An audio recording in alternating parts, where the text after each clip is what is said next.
Film diawali dengan memperlihatkan dua orang murid wanita yang masuk ke kelas pada malam hari. Lalu Kik, yang berjalan di depan, kini mencari temannya, bernama Pun, yang nggak ada di belakangnya, sampai dia melihat orang yang berseragam sekolah sama. Belum sempat melihat wajahnya, senter HP-nya tiba-tiba mati. Kemudian muncul sesuatu dari belakangnya, dan dia pun meninggal jatuh dari gedung sekolahnya.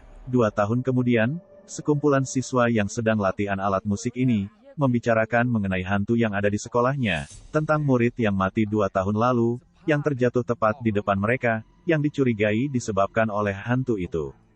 Lalu mereka semua ke ruangan latihan, malam hari pun tiba, mereka saling menceritakan kisah-kisah hantu yang ada di sekolah mereka. Top orang pertama yang menceritakan sebuah kisah, dia menceritakan kisah gedung tua, mengenai hantu yak yang mati terjatuh di tangga saat mencari jalan keluar karena dikunciin oleh temannya. Lalu muncullah cerita, bahwa siapapun yang ke gudang tua itu pada malam hari, dia akan mendengar suara di lorong-lorong, dan jika ada yang menjawabnya, maka terdengarlah suara besi dari kaki hantu itu, terdengar mendekat, dan jika hantunya menemukan orang yang menjawabnya, maka ia akan menyeretnya ke tangga di mana hantu itu meninggal. Selanjutnya, cerita kedua, diceritakan sesosok hantu di ruang musik lama, seorang gadis anggota klub marching band, yang selalu berlatih seruling hingga tengah malam, dibunuh dan mayatnya disembunyikan di balik cermin di ujung ruangan, dan muncullah rumor, jika siapa saja yang kesana malam hari dan memainkan 9 not musik pada seruling itu, maka hantu pawade akan datang dari belakang orang yang memainkannya dan terus mengikuti. Ketika dia bercermin maka hantu itu akan merasukinya dan membunuhnya. Cerita ketiga menceritakan mengenai hantu perpustakaan, siapa yang datang dan berteriak sekeras mungkin di perpustakaan di malam hari, maka akan mendengar suara seh dan hantu perpustakaan akan muncul. Satu tangannya selalu menutupi sebagian wajahnya, siapapun yang tertangkap, maka ia akan diperlihatkan wajah seram si hantu, dan siapapun yang melihat wajah hantu itu akan mati. Mereka pun memutuskan untuk mengunjungi tempat-tempat itu. Om singgah bentar untuk berbicara dengan temannya, yang ternyata itu adalah Pun yang ditampilkan di awal scene. Pun diketahui adalah seorang penyendiri dan selalu berbicara mengenai hantu. Sementara itu teman-temannya yang lain akan pergi ke tempat itu tanpa menunggu Om. Menurut mereka, hantu itu tidak akan muncul jika pergi beramai-ramai, jadi mereka dibagi menjadi 3 kelompok. Top dan Ned akan ke gedung tua, Mei dan Cream akan ke ruang musik lama sedangkan Pete dan Song akan ke perpustakaan. Sebelum berpisah Mei ingin foto bareng bersama semuanya, dan mengirim foto ke Jom, gebetan Mei. Mei diceng-cengin teman-temannya karena mengirimkan foto itu ke Jom. Mei hanya tersenyum tersipu malu, namun ada yang aneh dengan wajah Cream. Setelah itu berpisahlah mereka, Top dan Ned yang ke gedung lama. Di sini Ned membuat kesal Top karena selalu mengata-ngatainya. Jadi Top merasa kesal, saat memasuki sebuah ruangan, tiba-tiba pintunya tertutup, Top mengunci ruangan itu dan pergi. Sementara Ned terus memanggil Top untuk membukakan pintu, namun muncul suara, di mana. Ned mulai takut dan mengintip di balik lubang kunci. Dia melihat sesosok makhluk yang diceritakan tadi tentang hantu yak. Ned pun ketakutan dan terus mendengar suara-suara tadi.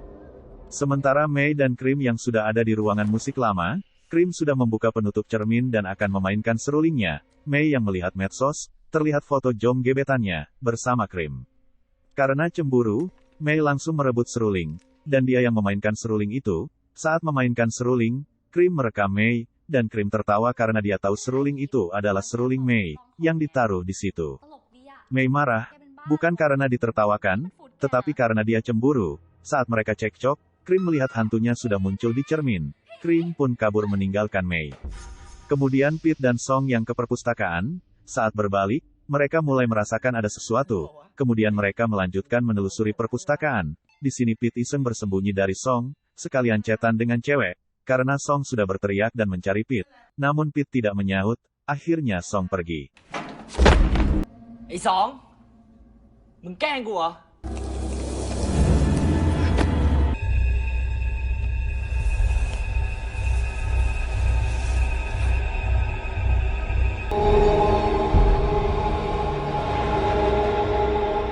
Song, Top dan Cream bertemu. Kemudian Song menelpon Om, mengatakan bahwa 3 teman mereka, Mei, Ned dan Pete menghilang. Akhirnya Om akan mencari mereka.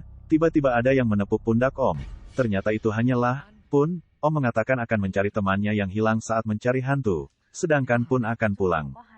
Keesokan harinya pun datang dan menanyakan apakah Om sudah menemukan mereka bertiga. Ternyata Om belum menemukan mereka.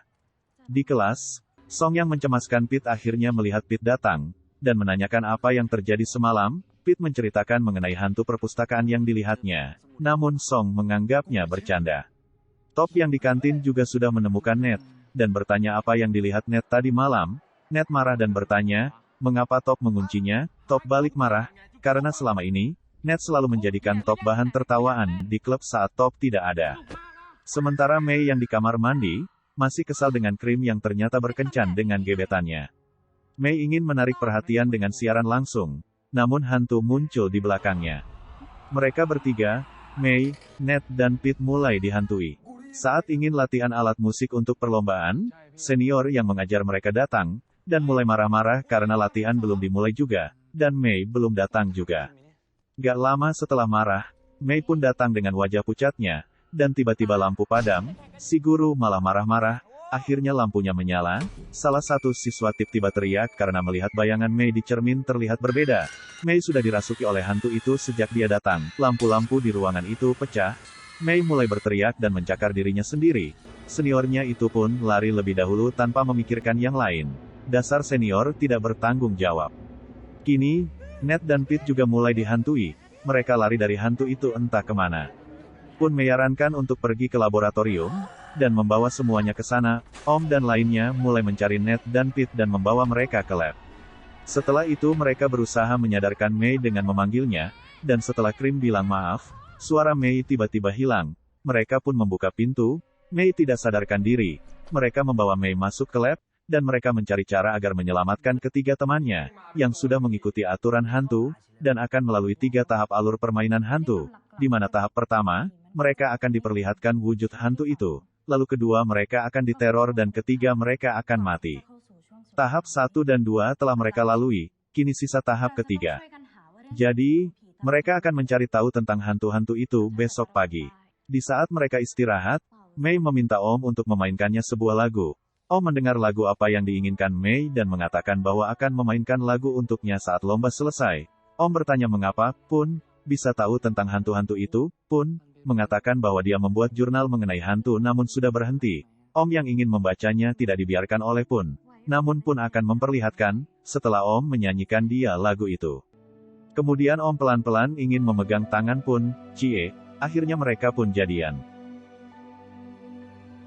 Keesokan harinya, setelah mereka menemukan fakta-fakta mengenai hantu itu, mereka menyusun dan menebak apa yang diinginkan hantu itu.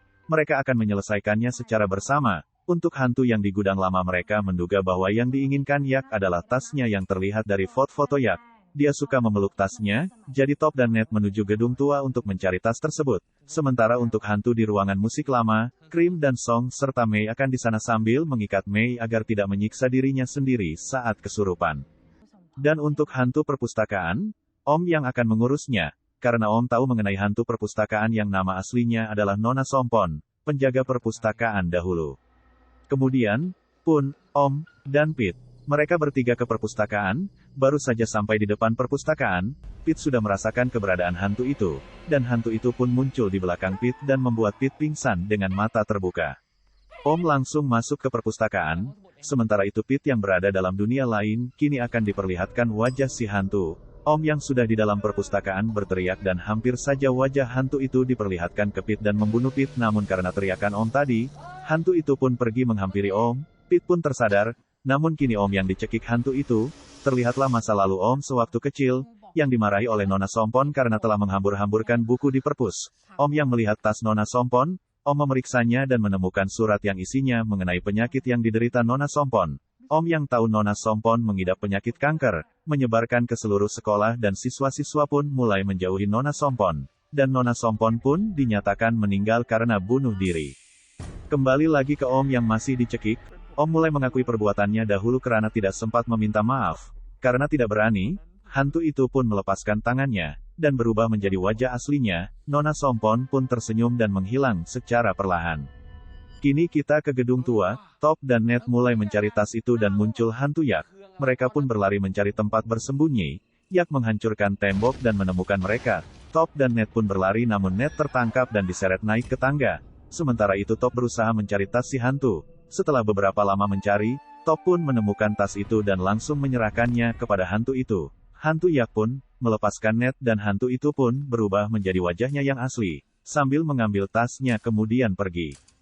Terakhir, hantu di ruangan musik lama, Mei yang diikat kini mulai kerasukan dan membenturkan kepalanya. Mereka nggak tahu harus ngelakuin apa, karena yang mereka tahu bahwa hantu Pawade ini dulunya tidak pernah memainkan musik saat dia berada di klub marching band. Tiba-tiba ikatan Mei terlepas, Mei mencekik krim dan barang-barang juga berjatuhan. Song yang melihat not nada, mulai memainkan seruling dengan not nada itu. Mei yang kini memakan obat kini tersadar, dan hantu Pawade pun memainkan seruling bersama Song, dan hantunya pun pergi. Mereka berhasil selamat dan kembali pulang ke rumah. Om mengatakan ke Pun, bahwa Nona Sompon tidak meninggal karena bunuh diri, tapi benar-benar meninggal karena kecelakaan. Om mengetahui itu dari keluarga Nona Sompon. Saat di mobil, Om mendapat pesan dari Pun, bahwa sampai ketemu besok. Keesokan harinya, Om yang sampai di sekolah melihat orang-orang berkerumun dan ternyata, Pun sudah meninggal, terjatuh dari gedung sekolah, seperti temannya dahulu. Setelah perlombaan, Om memainkan musik untuk Pun. Setelah itu Om membaca jurnal Pun. Dia melihat semua kisah-kisah mengenai hantu itu, dan yang terakhir mengenai hantu di gedung 3 yang membunuh Pun. Siapapun yang mematikan lampu yang menyala di gedung itu malam hari, maka hantu itu akan datang. Om mulai mendatangi gedung itu dan mematikan lampu. Setelah hantu itu datang Om berlari, tiba-tiba muncul arwah Pun. Namun Om tahu kalau itu bukan Pun, dan akhirnya hantu itu menampakkan wajah aslinya. Om berlari. Hampir saja Om jatuh dari tangga namun hantu itu memegang tangannya. Hantu itu memelintir tangan Om, kirain mau nyelamatin ternyata dipelintir. Hantu itu pun mendorong Om, dengan tangannya yang terluka Om tetap berusaha berlari. Om masuk ke sebuah ruangan dan terjatuh.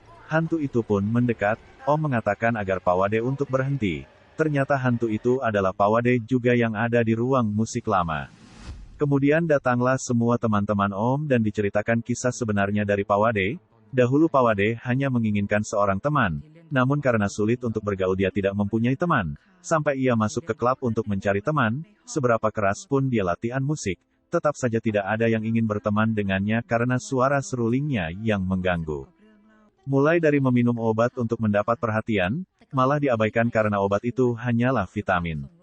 Keesokannya tersebarlah gosip palsu kematian Pawade, yang mulai membuat Pawade diabaikan seluruh murid, karena sudah tidak tahan. Di saat semua murid bermalam untuk tugas akhir, Pawade datang menggunakan topeng dan pisau sambil mematikan lampu. Namun teman-temannya tetap mengabaikannya dan menertawakan kelakuannya, yang membuat Pawade lari dan melompat dari gedung sekolah dan meninggal. Hantu Pawade pun mulai menghilang sedikit demi sedikit. Dan selesai.